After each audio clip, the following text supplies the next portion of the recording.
What's up everyone, Julian here. Today I'm going to be showing you how to make EBM. To go along this video, you can grab this full project file, samples, MIDI, presets. The entire template from this video is available at the top of the description on my website. Definitely go grab that. It's got a lot of really awesome stuff that'll help you make the best track of your life immediately. Thanks for the support everybody. Every little bit helps, and let's get started. So we're at 130 BPM. First thing we got up here is the synthesized kick. So yeah, we're using the Ableton drum synth here. It's actually a really powerful tool, particularly with the kicks. Like, you can actually make very hard-hitting kicks, and if you listen to the mix, you know, it'll still sit right up there. So I figure, why not just synthesize it? So yeah, we're setting this here. I've got it tuned to F. The key is a short decay, and then not too much envelope, because the more, like, if you use too much envelope, that's when it's going to kind of become like a very obvious synth kick, right? We're going for something that's just a nice thump, but not like so obviously just sort of that synthesized punch. We also got this little phase thing here, which actually helps make it punch a lot more if I turn that off. And see, when I turn it on, it just gives it that like click to the sound, plus a little bit of drive. I'm cutting out some sub, and then we have our main bass.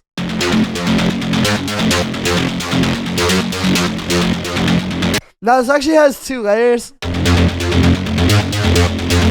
right? The mid bass and then a sub. So for the actual MIDI, this is what it looks like. If you look at this, we're literally just going between F and F sharp across a few different octaves, and then a little bit it goes up to G sharp and then down to D sharp. So you can see why we tuned the kick to F now, right? It's mostly centered around F, but you can see by jumping across different octaves, you can create a groove, particularly off the kick. Right, and it's really about using these different notes more so as like different percussive hits, right? Or like, you know, to create the groove rather than like trying to create necessarily a melody. It's like the melody is created out of the groove that you create with the notes. Now, for the actual sound, this is made with an instrument rack with 3 wavetables together. So this is the first one. And I'm going to go ahead and turn the group processing off. So here's the first one in dry. Second. Third one. So the third one is the simplest. You can see it's just a saw wave with a little bit of an envelope on this filter. Plus the filter on all 3 of them is being routed over here to this macro, and then we're automating that so they can all be automated at once. For the second layer, it's this real voice. I really like the formant wavetables. It's a good way to get like a different texture, but still have kind of like a saw or a square wave in it, right? You know? And we've also got the sweep 3 and then some shimmer unison, a bit of, yeah, we got an envelope on the oscillator positions plus on the filter. And then the first layer, we're using this AEIOU, again, another formant, and then modern sweep 1.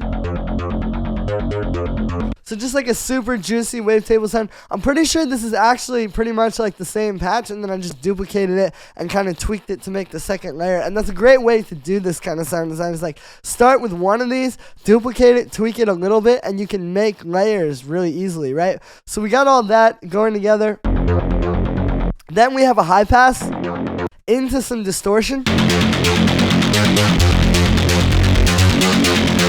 And you can see when I turn the high pass off and then turn it back on, it's really like clearing out a lot of those muddy frequencies so the distortion can just hit hard. We've got this utility converting the bass to mono, and then this auto pan to make it bounce off the kick. Then for the sub layer, so it's the same MIDI. The only thing is I put all the notes at a different octave. You can hear, like, if we put that same MIDI on there that's jumping up and down, you kind of lose the sub. So it's kind of like a secret way to still play the same thing, but just keep a really steady low note, right? And this one's a really simple patch. So what's going on here, I'll turn off the effects. It is operator. We got 1 square wave. Important reason why we use operator is the phase retrigger. So the sub is like steady and full and the same thing every time. We got a low pass with an envelope. Then that same auto pan, which is making it bounce off the kick. Little subcut, getting rid of some muddy frequencies that would get in the way of the master, and then we're converting the sub to mono. So then we got this little bass stab actually made with the drum synth as well. So what's happening here, I'll turn off the effects, is we are just creating this like longer, heavier kick, and then I got it going through a phaser, which actually doesn't have any LFO on it, but it's got like a high feedback, so it becomes a bit more resonant like that. And also the dry wet's all the way up, plus the warmth. We're high passing it a little, and then distorting it. And you could even go, yeah, you could even go harder with that, but that's where that fit with this mix. We got a high pass at the end, and then that auto pan to make it jump off the kick. Right, so it doesn't get in the way of the kick. So then we have our snare. So this one is a 707 snare, but there's a little bit of magic. So it starts like this. Right, you can hear it's pretty punchy, but we want it to smack a little more. So first we're distorting it. And that's 100% wet, but it's just not that much distortion. A super short reverb as well. So kind of like that 80s gated reverb type of thing. And then we're cutting out the low end. So the thing is, you want this to sit over the kick. If you have all that like in there, you know, it does sound good on its own. But that's why it wasn't sitting so well with the kick. But then you add this.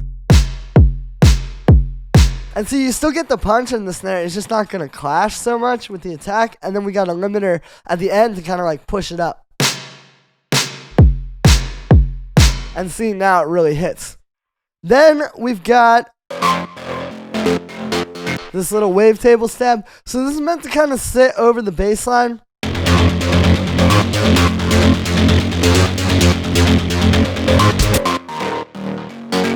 And just add a bit of movement. It's doing a very similar pattern. It's following the same notes and playing in the same places where that is. But you can see mainly just drones on F. It's just like a few less notes, and then it's the stab that's just moving around constantly. And again, it's just adding a bit more craziness into the mix. So this is made with wavetable. It's this harsh vowel and then just a saw wave, and they're both an octave down like that. Then in the matrix, you can see I got an LFO and an envelope on the harsh vowel, plus an envelope on the filter. Bit of noise unison, some distortion. Here's without that. With it, so you can see how much the distortion really does to this, even only at 17%. We got a bit of delay, auto pan making it bounce off the kick, and then a high pass filter. The last thing we got here are the hi-hats. We got this little drum synth hi-hat. Just a simple little white noise drum synth. And then another 707 drum. We got the open hi-hat. And there it is. So that's how you make EBM in 2023 in Ableton. Thank you so much for the support, everybody. Make sure to like this video as well as subscribe. And let me know what you think of this video in the comments. Like I said in the beginning, you can get this full project file, samples, MIDI, presets, everything from this video is available at the top of the description on my website. Definitely don't miss out, guys. While it's available, links right there. Go ahead and grab it. It's the best way to make an awesome track immediately today. There's not much you can really do to instantly make better music, but this is something. Go ahead and grab that. Thanks for the support, everybody, and I'll see you tomorrow with another video.